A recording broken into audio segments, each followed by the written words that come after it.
Good day, everyone, and welcome to another Panama Cross Talk. We're doing crosstalk, live, uncut, unfiltered, and if you say something to offend you, you'll get over it. So welcome to another one, guys.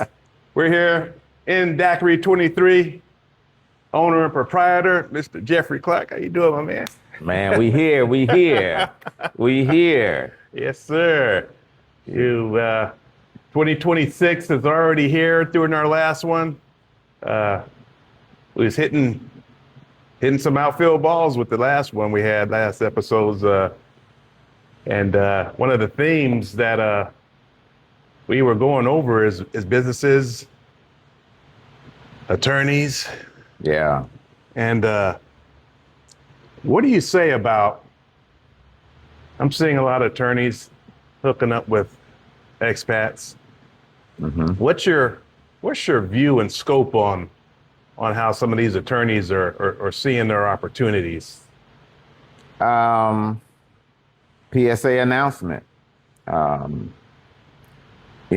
are a target because we bring interest in business in Panama. Mm-hmm. Some of us have money to invest in Panama from a business aspect. Right. And they may have what you may think is a good idea to invest in a business, but in actuality, they've never tasted success. Right. And that's something to be cautious of.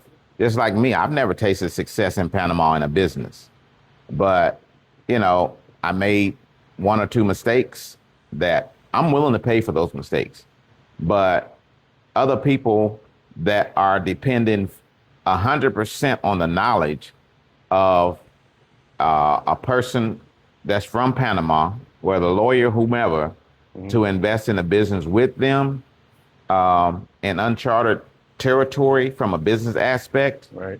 I caution that because if that business idea was so successful and has so much potential, why wasn't it done before? Right. And have a proven track record of being successful. So those are things that I would just tell people, hey, don't be the target of someone's ambitions to be in business and they see you as the opportunity to make that happen, because it may not be successful for either one of you, and you're the only one that's going to be the loser. You're the biggest loser. Right. Because their life continues to go on like it was before, but you are out of whatever investment that you're going to put up. And you got to be afford to be able to lose it. That's on any business. You got to be able to afford to lose whatever the investment's going to be. Right. As they look at them as a funding tool. Yeah. People should go in cautiously, and not so quick to think that, because a North American entrepreneurial mindset is totally different from a Panamanian entrepreneurial mindset.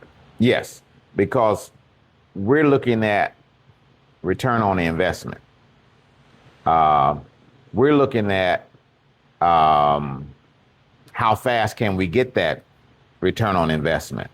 Correct. And our timeline will be different than their expectation. It's nothing is instant, nothing.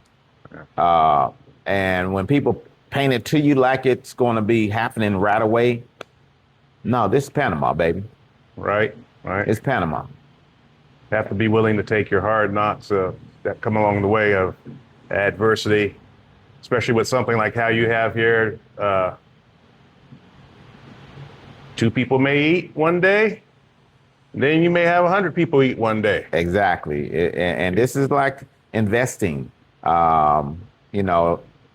dollar cost averaging. Right. You got to be able to average it out to where if it's $1,000 a day, you got to be able to know that you may have a $500 day, but these other days are going to make up for it to average out to be $1,000 a day. Right. There's always operating costs. There you go. Yeah. There's always the cost of that. And every day is not a through the roof sales day anyway. So if people think that they're going to open up and hit those numbers every day, no. Yeah. But don't stress it. Just keep doing Right. your regiment, and it'll average out. Exactly. But a lot of people may not have that patience. A lot of people's risk tolerance may not be there, and they are struggling, anxieties and things like that when they see a Right. few slow days. Right. Right. You gotta be numb to that. Right. Right. Like in football, every possession is not gonna be a first down, Right. and you're gonna have to punt sometimes. So you've got to be able to have that mentality in business as to where that, every time you touch the ball, it's not going to be a touchdown. Or you're not going to hit a 3-pointer in basketball. It's that kind of mindset you got to have. It's just like, hey, we might run up and down 10 times, but never get anything out of it. But then next thing you know, we got a touchdown. Exactly, Mondo. Right. Yeah. I see that when people get into trading that I can, so they don't have that patience nor that fortitude to hold steady. Yeah. They see something and they react immediately. Exactly. And then it's going to take a dip, but it's going to go back up. It's not for the faint of heart. No, it's not. And business in Panama is not for the faint of heart. It's not. So. And again, what appears to be an opportunity, it is an opportunity, but it takes time for that opportunity to reveal itself. Right. You have to make several different changes in order to get to the next point. Just like, for instance, I just introduced our vegan menu. I couldn't do it before, Right. but it's a time for everything to be added to your toolbox. Well, why can't you just add it so quickly? All you got to do is throw some tofu in a bowl and a little lettuce. Ain't that vegan?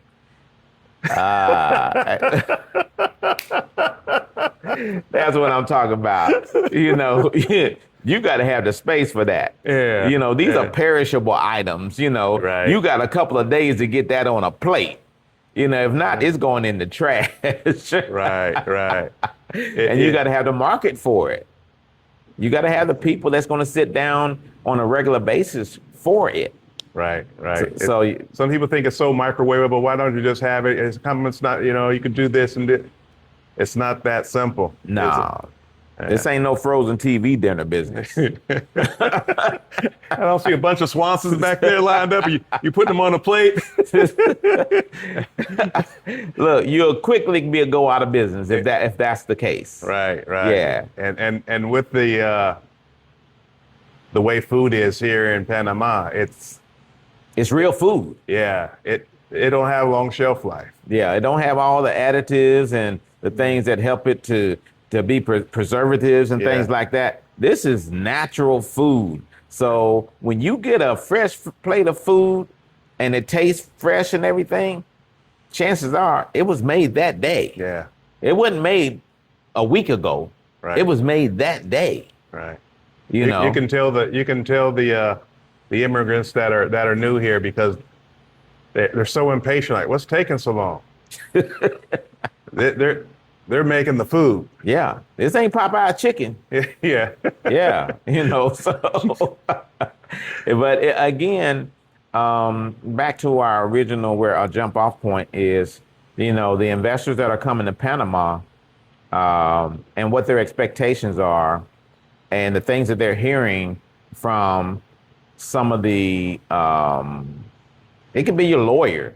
It could be somebody else that have dreams of being in business before they met you, and you may be that point that will help them to get to that dream. But remember, that's their dream, not yours. Right.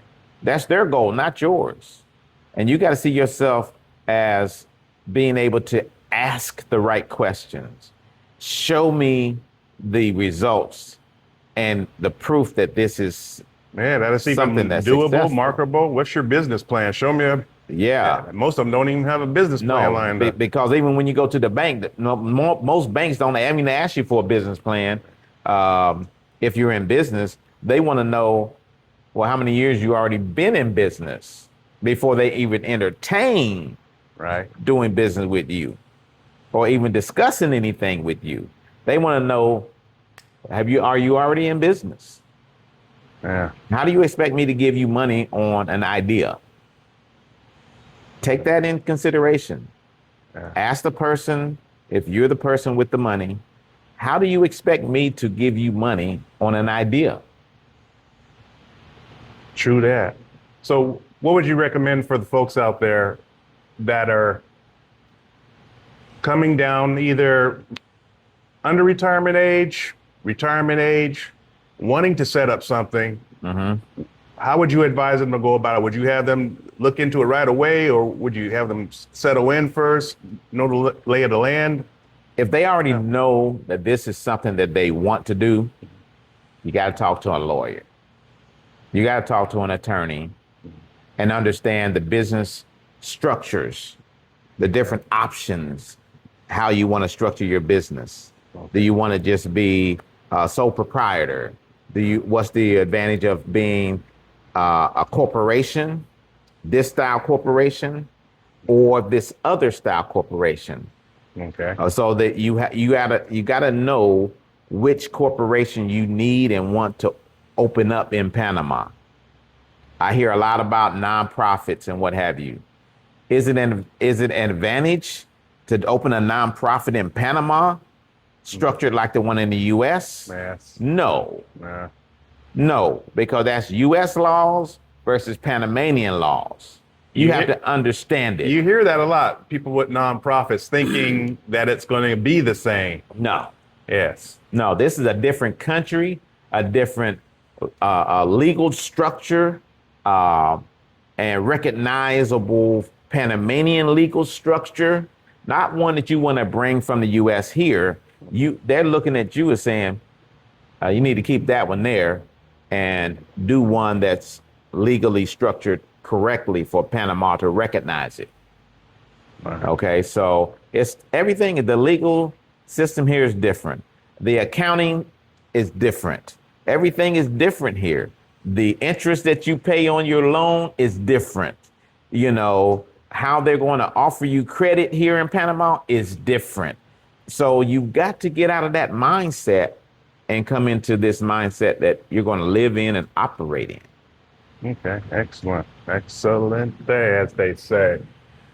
So that covers that perspective of that. Now, how about the perspective of some of these individuals coming down that are digital nomads or working remotely? How does that fit into the Panama economy and the lifestyle here? Would you recommend people to look for remote job areas or do the digital nomad route about working? Because there's protected professions. We touched on that on our last episode a little bit. Yeah. But many are thinking they can still come down and do some of those things. I think we touched on a little bit about, you know, if you did it online, then you'll be safe. But Right. touch on that work aspect, because on what some people get an idea of how they can live down here and work and do the same thing. So what's your view on that? I know you touched on last time about overseas companies and international companies, but we've seen quite a few people have to end up going back because of, you know, their job was in the U.S. for whatever reason and it didn't pan out. Yeah. So, I think what they need to do, if they know income is going to be suspect as far as them being able to make it in Panama off the income they currently have, whether retired or not, they need to establish a remote working relationship before they come here. A company that's acceptable with you being 100% working remotely. And I'm not saying rule the United States out. I'm not saying rule Canada out, but I am saying that your opportunities are in the rest of the world.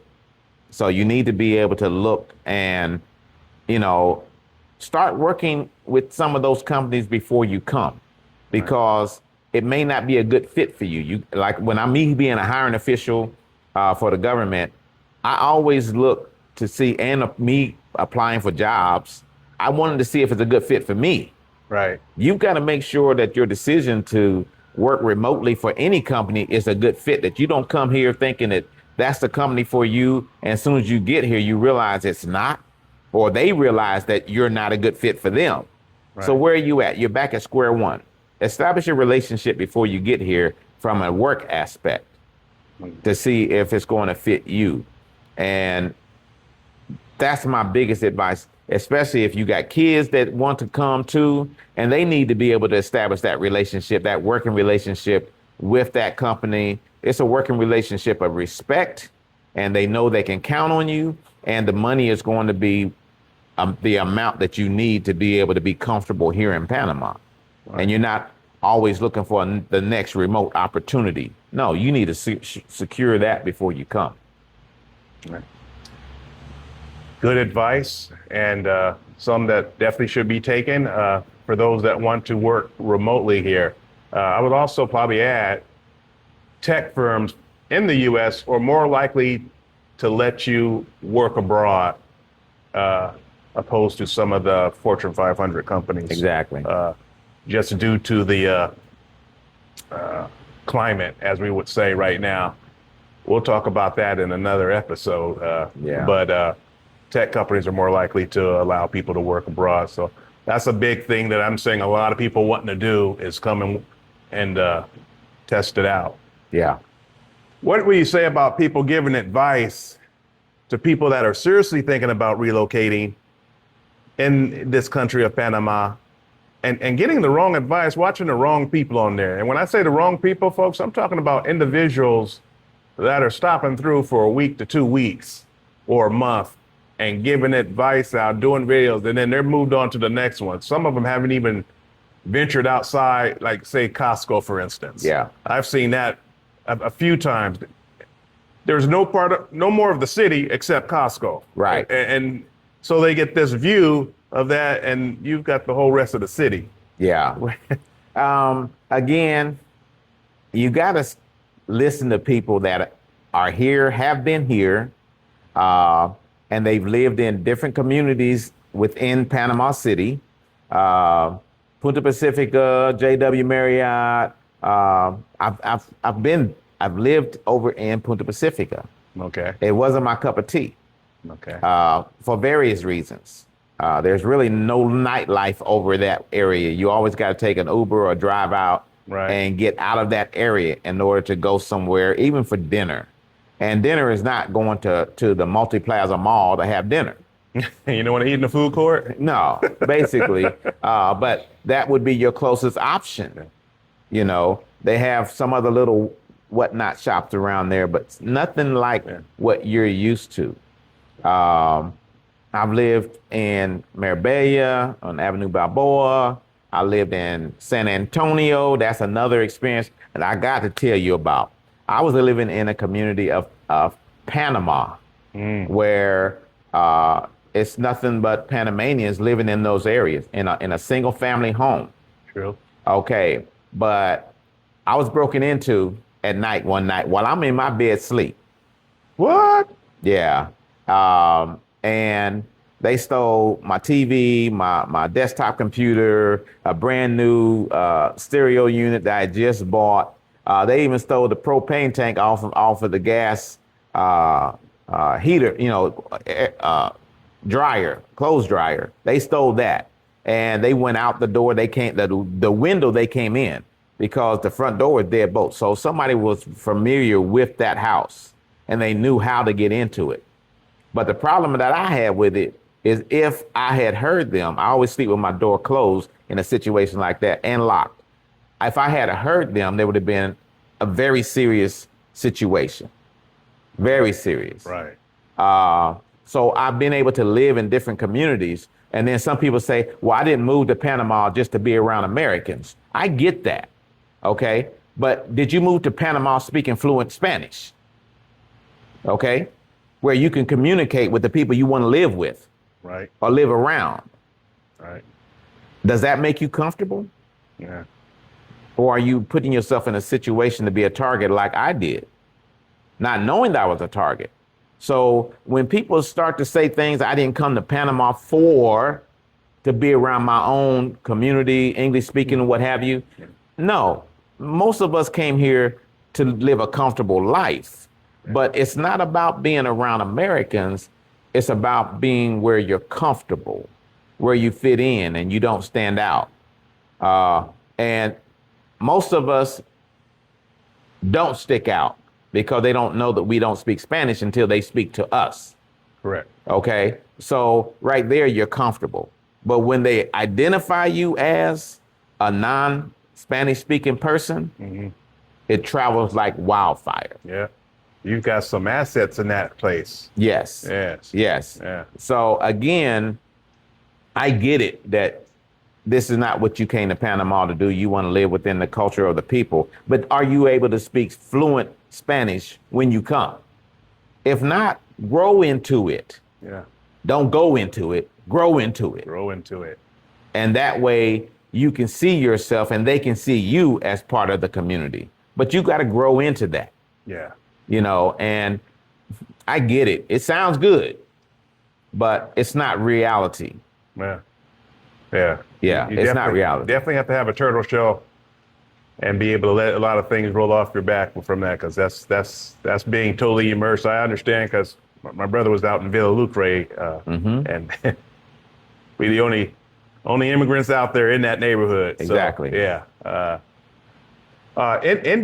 Ending on that note, the areas we hear that often. What area is good? That could be different for many different people. Yeah, definitely. I mean, if you like the nightlife, if you're looking to be close to it, but be somewhere quiet, you know, if you want to be able to see the bands play and carnival, man, well, you know, maybe Avenue Balboa is for you. I would say only just live one place, come to it, and then leave it. You know, you can always get over here and enjoy the festivities of Panama, but if you can afford to live somewhere off of Avenue Balboa because you want that peace of mind, that peace and quiet, Avenue Balboa may not be the place for you because it is a loud place on a normal day. Yeah. Okay. And so you can imagine what it's like during Carnival this parades and everything else. And just like we experienced with Panama making the World Cup, you know, that was 5 o'clock, 6 o'clock in the morning before that ended. And that's on every major street. And they have a right to celebrate, but your peace and quiet is not their concern at that moment. No. Yeah, it's all about Panama, and we are in their country. We're making it ours. So you just got to accept it is for what it is. But I get those questions all the time. Like I said, if you want to live a more luxurious life and you think that Avenue Balboa provides that to you, or Pacifica Salute area, Panama, JW and Panama Pacifico. Yeah, Punta Patia. Yeah. If you want to live in those areas, it's a cost for that and that view and that community. But also you can get the same thing in San Francisco, the same view, at maybe $500 to $600, $700 less per month, with the same or even better amenities. So, you know, a walkable neighborhood, you can get the same things. But if you don't know and somebody's only showing you those areas, then you've got to take some responsibilities of your own to go out and see what else is available. Not listening to agents, going on the Facebook Marketplace and start putting in the different communities. Hey, show me San Francisco, and they will show you everything there. And that way you'll be able to make some decisions for yourself and say, let me go look at that one. And that's 1,800 or 1,500, but they want 2,500 over in Punta Pacifica. So again, do you want to give them an extra $700 a month? Yes, you can afford it, but it's not about affordability. And I know we want to kind of end, but I want to cover this too. We are the cause of the reason why the real estate prices are raising. Say it again. We are the cause of that. Who? Not me. Not me. but the people We. coming to Panama is the reason We why. are the reason We why are the the reason. prices are going up. Yeah. It's because they feel they can get it, and because we have the money to pay it. Let's touch on that. How do you control it? Just because we have it, don't necessarily mean we need to pay it. We should go in with our eyes wide open and listening to individuals that live here and bringing that price down, because many times they say, oh, it's 1,800. Oh, okay, we'll pay it. No, You didn't even attempt you can to get negotiate that it. lower. And comparison, you got to be able to compare that. Why would I give you 1,800 and something over here is much bigger and 1,500 and have more amenities? But again, like we talk about the cost of water, a bottle of water. If you buy it at the airport versus buying it at the store on the corner, right? It's the same bottle of water. It's where you purchase it at. Okay, same with living arrangements here in Panama. You've got to understand that we control the narrative. If I don't want to give you that amount of money, or it has value to me because of where I'm coming from in the US or somewhere else, stop comparing. That's not apples to apples. Panama's different. What you're getting here is totally different than what you're paying in the US. So stop trying to make the comparison. There is no comparison. You just increased the cost of something that they would never get without you. Yeah. And there are a slew of empty apartments in Panama you can rent. You keep going in the same circle of apartments and get the same prices when there's so many other apartments available with the same or better amenities in Panama City. Because again, me being an ex-realtor on more than more levels than people could ever know, it's based on visibility. There's no MLS system. Mm-hmm. There's no real renters book that you can flip through and see all the available apartments, because they're not together like that here. So I am saying that there's 1 million plus people in Panama City, that there are so many empty apartments that's been empty for months, maybe a year, because some of these been paid for many years. Right. So there's no mortgages on them. Right. But they are available to rent. You just don't know it, because they're only targeting certain neighborhoods that they feel that we want to live in, and they're making our decision for us, and then they will increase the price of that apartment. And we've seen that. We've encountered the price increase, how they just, well, my friend's getting this much now, and they kind of kick the can, and then finally get around to saying, well, your rent's going to go up this much, just to see how much more they can get out of you. Exactly. And you basically have the right to say no. Yeah. It happened to me last month in December. Yeah. You know, I shared that with you. Yeah. I was told, hey, you know, it's 15 days before the first of the month. I decided to raise the rent $200 more because I was on a month to month. But that month to month still gave me the right to give a 30-day notice, which he refused to do. But I know that I can afford to live just about anywhere I want to live, but I chose to live in his apartment. Yeah. So I had to prove a point to him. I'm like, okay, I'm gonna give you a 30-day notice, and I'm going to leave on 30 days to another apartment, which it was equivalent to what he wanted to raise the rent to.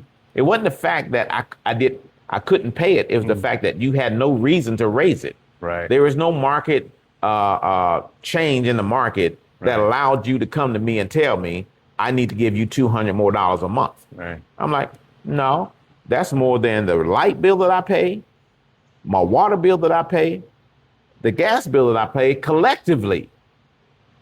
And I just decided that it was time for me to move. You had 2+ years of my good graces of living in your apartment and paying you that money without difficulty. Yeah. But I chose to move somewhere else for the same amount of money. Yeah. That was better, bigger, with ocean view that I didn't have over there. Right. So Now I want to know how long is it going to be before he rents that place out again. Yeah. Because it's not in the circle of expat vision in terms of the realtors are focusing on expat. I just happened to find that on my own. Okay. Yeah. So again, we can control that narrative of increased prices, and we collectively need to go about doing that. Yes. We should not just accept it, question it, and say, what are my other options? Yeah. Other options is stop taking the easy road and go out and do a little homework on your own. A $2 Uber ride here, a $3 Uber ride there is well worth saving $300 to $700 a month. Right. So do a little hard work. You ain't got nothing but time. You retired. So guys, we thank you guys for joining us today on another Panama Cross Talk. I am Eric. This is Jeffrey Carter at Daiquiri 23. And we'll see you on the next episode on the part 2 thing, and we're going to be covering some other topics. So we'll talk to you soon. Peace and love.